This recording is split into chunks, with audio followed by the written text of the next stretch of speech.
is why it's important, no, mga tito. Sino po ang naipit? Sino, sabi niyo maraming naipit. Sino po ang naipit dito sa Koi or any other token? I'm gonna give you some tito tip. Sino yung mga laging parang nabibiktima o laging nabibiktima ng pump and dump? Type niyo po pump and dump. Sino yung madalas nabibiktima ng pump and dump? Nawalang kadala-dala. Si Tito Bread Tick, so buti na lang daw hindi siya na-hype. If you want to stay longer in this game, I don't know what is your objective. Maybe you want some quick gains, may pambili ka ng hamburger, pambili ka ng Starbucks coffee, or maybe your objective is to experience life-changing gains. I don't know what's your objective. Your first goal should be to protect your capital. Lahat naman tayo ang goal natin dito. Siyempre, kumita. Ultimately, make money from the market. But you cannot make money from the market kung wala ka ng capital. Either pinaipit mo na or pinaliquidate mo na.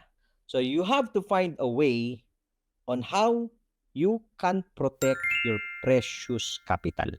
You have to find a way on how you can protect your precious capital. One way, kaya po nauubos yung capital natin, is walang sistema, and second, nagpapadala sa hype.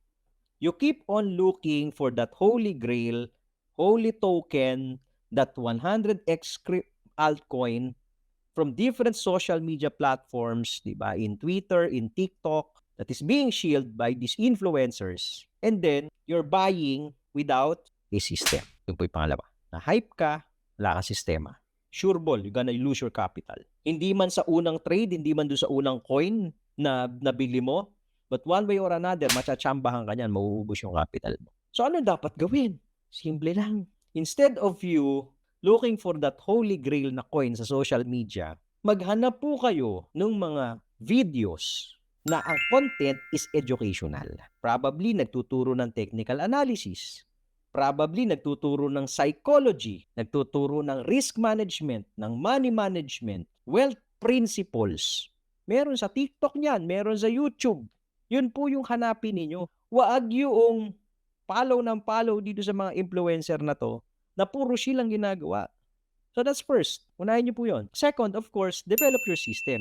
Kasi once na nanood ka na ng mga educational content, makaka-formulate ka niyan. Matututo ka ng technical analysis, na risk management, money management, psychology. Makaka-formulate ka ng mga rules mo para makagawa ka ng sarili mong sistema. Para hindi ka laging umaasa doon sa isi-shield sa'yo, bibigay sa'yo na signal, and then you're expecting to make money from those shields, from those signals. Majority of the traders na umaasa doon never make it dito sa market. After several months or years, wala na sila. Ubus na sila. Kasi bakit?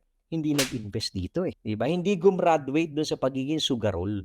Hindi gumraduate doon sa pagiging easy money hunter. Kailangan makatalon kayo doon eh. Kailangan makaalis kayo doon. Follow for more Tito Moves. Okay?